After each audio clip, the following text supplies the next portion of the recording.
हम लोग straight line में अब ये सेकंड लेक्चर में जहाँ तक पढ़े तो उसे थोड़ा आगे देखने वाले हैं, ठीक है। कि स्ट्रेट लाइन में कितने टाइप का हम लोग इक्वेशंस लिख पाते हैं स्ट्रेट लाइन के लिए। तो सबसे पहले डिस्कस करते हैं कि हम लोग क्या क्या अब आगे पढ़ने वाले हैं, ठीक है।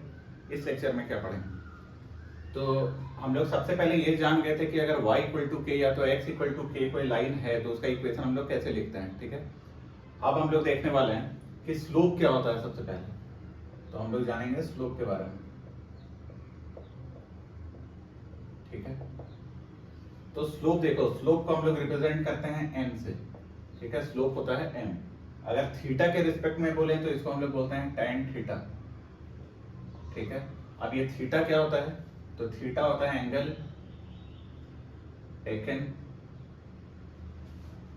इन एंटी क्लॉकवाइज डायरेक्शन, ठीक है। ये क्या है, anti clockwise direction from positive x axis, ठीक है। ये है एंटी क्लॉकवाइज डायरेक्शन।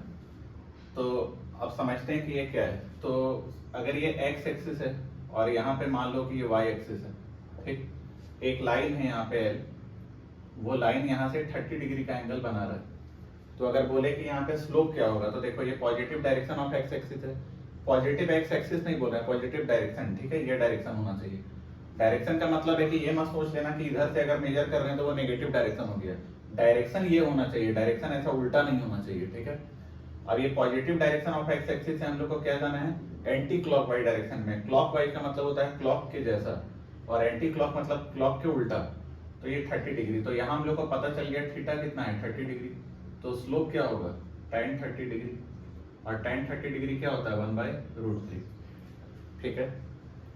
सेकेंड अगर हम लोग एग्जांपल दें, ठीक है। ये है तुम्हारा y एक्सिस और यहाँ पे क्या है, x एक्सिस। अब की बार एक लाइन ऐसे ड्रॉ कर लेते हैं और यहाँ पे लिख लेते हैं कि ये कितना है, 60 डिग्री। ये कितना है, 60 डिग्री।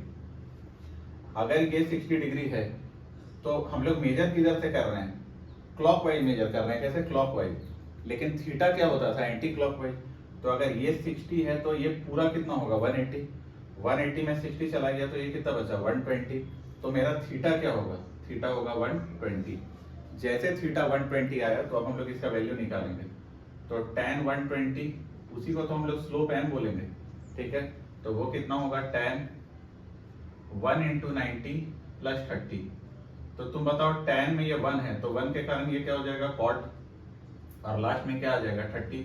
ये सब ट्रिग्नोमेट्री के क्लास में सिखाए थे कि कैसे लिखा जाता है, ठीक। कौन से क्वाड्रेंट में आएगा, सेकंड क्वाड्रेंट में। और सेकंड क्वाड्रेंट में tan क्या होता है, नेगेटिव, तो माइनस लगा दो।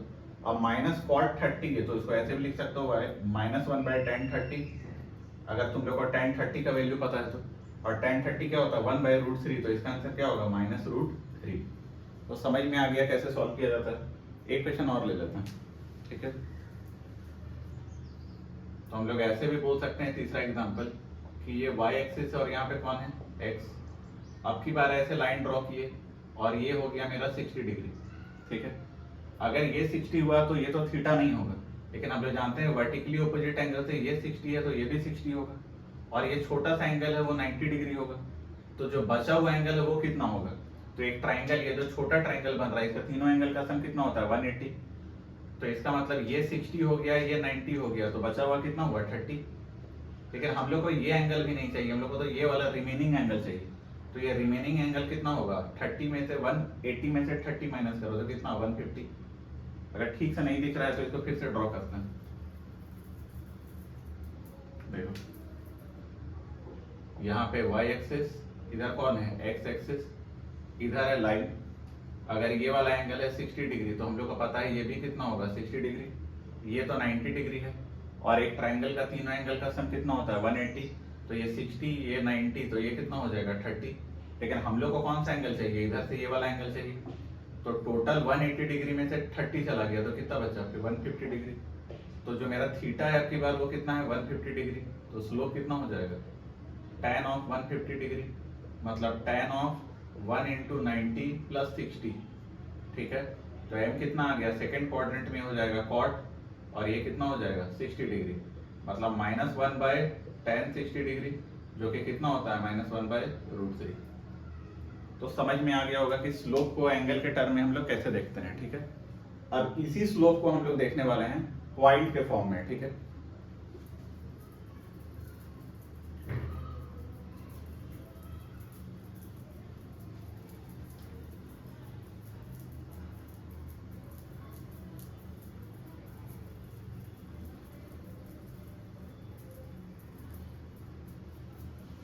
अब इसी को हम लोग देखेंगे पॉइंट के टर्म्स में। तो पॉइंट के टर्म्स में तो हम लोग सबसे पहले यहाँ पे एक ड्रॉ करते हैं वाई एक्सिस और यहाँ पे क्या करते हैं एक्स एक्सिस, ठीक है। मान लेते हैं कि यहाँ से कोई एक स्ट्रेट लाइन गया होगा, ठीक है। जनरल डेरिवेशन कर रहे हैं, तुम चाहो तो इधर से भी स्ट्रेट लाइन ले जा सकते हो। हम लोग खुद से ऐसा ले रहे हैं ताकि मतलब मेरा कैलकुलेशन थोड़ा इजी रहे, ठीक ना। हम लोग यहाँ पे एक पॉइंट ले लेते हैं ए और यहाँ पे एक पॉइंट ले लेते हैं बी, ठीक है। ये ए पॉइंट क्या है मेरा x1 y1, बी पॉइंट क्या है x2 y2, ठीक है। अब बात ये है कि ये कितना एंगल बना रहा था, तो मान लेते हैं कि ये थीटा एंगल बना रहा था, ठीक। अगर हम लोग यहाँ पे एक पॉइंट लेते हैं P, तो हम लोगों को पता है ये x1 है, तो यहाँ से यहाँ तक का डिस्टेंस कितना होगा x1, और यहाँ से हम लोग एक परपेंडिकुलर बना लेते हैं Q, तो यहाँ से यहाँ तक का डिस्टेंस कितना होगा x2, ये तो साफ दिख रहा है। अगर y के टर्म में बोले तो देखो यहाँ से यहाँ तक का कितना होगा y1 और यहाँ से यहाँ तक का कितना होगा y2, ये बात तो क्लियर है, ठीक है। इसके बाद एक चीज हम लोग करते हैं कि यहाँ से एक परपेंडिकुलर ड्रॉ कर देते हैं। अगर हम लोग परपेंडिकुलर ड्रॉ किए और उसका नाम r दिए, ठीक है, तो क्या ये एक राइट एंगल ट्रायंगल बन गया ABR, तो ABR एक राइट एंगल ट्रायंगल बन गया, ठीक है। वहां तुम ध्यान से देखो, यहाँ से यहाँ तक x2 है और यहाँ से यहाँ तक x1 है, तो ये वाला डिस्टेंस कितना होगा x2 माइनस x1, तो ये डिस्टेंस कितना है x2 माइनस x1। सिमिलरली ये पूरा कितना है y2 और ये छोटा वाला यहाँ से यहाँ कितना है y1, तो जो बच गया वो क्या आया y2 माइनस y1, ठीक है। इसी ट्राइंगल को हम लोग यहाँ पे थोड़ा ड्रॉ कर लेते हैं, ठीक। तो अच्छे से देखो, ये ट्राइंगल को यहाँ ड्रॉ कर रहे हैं हम लोग, ये 90 डिग्री है, ये B है, ये A है और ये R है, ठीक है। ये वाला है तुम्हारा y2 माइनस y1, ये है x2 माइनस x1। अब ध्यान से सुनो, ये लाइन और ये लाइन तो पैरेलल है और ये क्या है ट्रांसवर्सल, तो ये एंगल थीटा होगा, तो ये भी एंगल क्या होगा थीटा, करस्पॉन्डिंग एंगल, ठीक है। क्या होगा करस्पॉन्डिंग एंगल, क्यों देखो ऐसा होता था ना ऐसा, ठीक है। ये एंगल अगर थीटा होता था तो ये एंगल भी कितना होता था थीटा, देखो वही चीज है करस्पॉन्डिंग एंगल, ठीक है। तो यहाँ कितना होगा थीटा, तो स्लोप का मतलब क्या होता है tan थीटा, और tan थीटा क्या होता है परपेंडिकुलर अपॉन बेस। तो अगर हम लोग यहाँ पे लिखना चाहें tan थीटा तो क्या होगा परपेंडिकुलर अपॉन बेस, तो 90 डिग्री के ऑपोजिट साइड में क्या होता है हाइपोटेनस, एंगल के ऑपोजिट साइड में क्या होता है परपेंडिकुलर, तो परपेंडिकुलर क्या होगा y2 माइनस y1 और जो बेस है वो क्या हो जाएगा x2 माइनस x1। तो फाइनली हम लोग को स्लोप का एक और फॉर्मूला मिला, वो क्या है, वो है difference of y coordinate divided by difference of x coordinate. बस तुमको एक बात यहाँ पे ध्यान रखना है कि अगर तुम y2 ले रहे हो ना ऊपर में y2, तो नीचे x2 ले लो, मतलब जिस पॉइंट को तुम ऊपर पहला प्रेफरेंस दे रहे हो नीचे भी तुम उसको पहला ही प्रेफरेंस दोगे। अगर तुम ऊपर में y1 माइनस y2 करते हो तो नीचे भी तुमको x1 माइनस x2 करना पड़ेगा, ठीक है। तो ये आ गया स्लोप। तो स्लोप अगर हम लोग एंगल डायरेक्ट दिया हुआ है तो भी निकाल सकते हैं, अगर ऐसा दे दिया कि कोई लाइन है जो 2 पॉइंट से पास कर रहा है तो भी हम लोग स्लोप निकाल सकते हैं, ठीक। तो स्लोप किसके लिए एग्जिस्ट करता है, तो स्लोप लाइन के लिए एग्जिस्ट करता है, ठीक है। हर एक लाइन का अपना एक स्लोप होता है, ठीक। हर एक लाइन का अपना एक स्लोप होता है और वो यूनिक होता है, मतलब वो एक ही स्लोप होगा, ऐसा नहीं हो सकता है कि एक लाइन का एक से ज्यादा स्लोप, ठीक है। तो यहाँ स्लोप के बारे में हम लोग सारा चीज सीख लिए। अब सबसे पहला फॉर्म हम लोग पढ़ते हैं स्ट्रेट लाइन का। इस पे पहले 1-2 क्वेश्चन कर लेते हैं।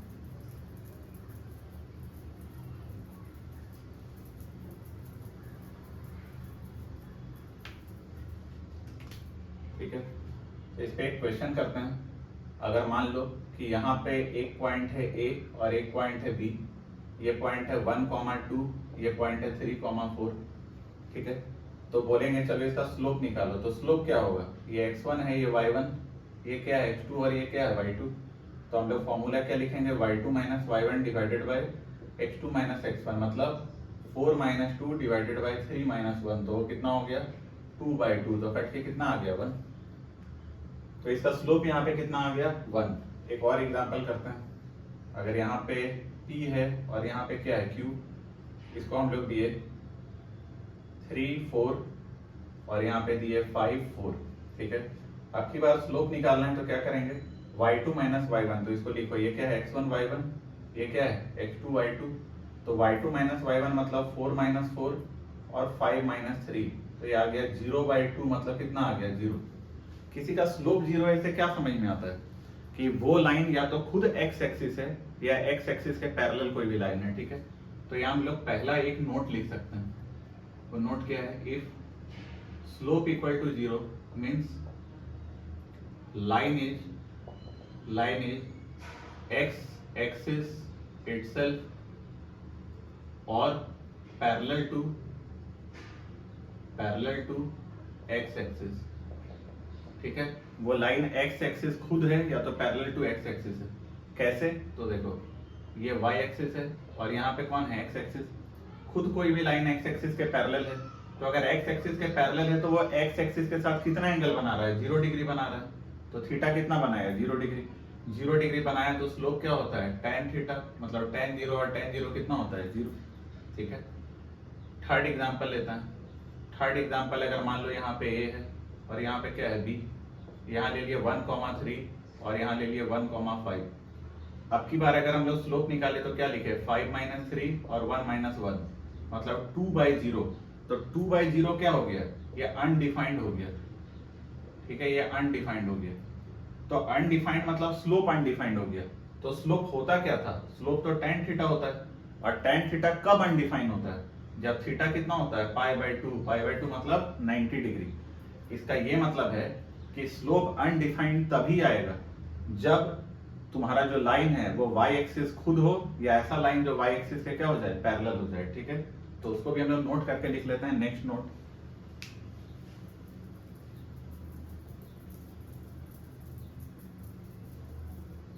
तो नेक्स्ट नोट में हम लोग बोल सकते हैं क्या कि इफ स्लोप इज अनडिफाइंड, ठीक है, it means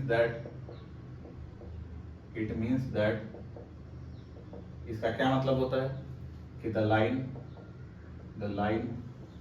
is y axis itself और पैरेलल टू y एक्सिस।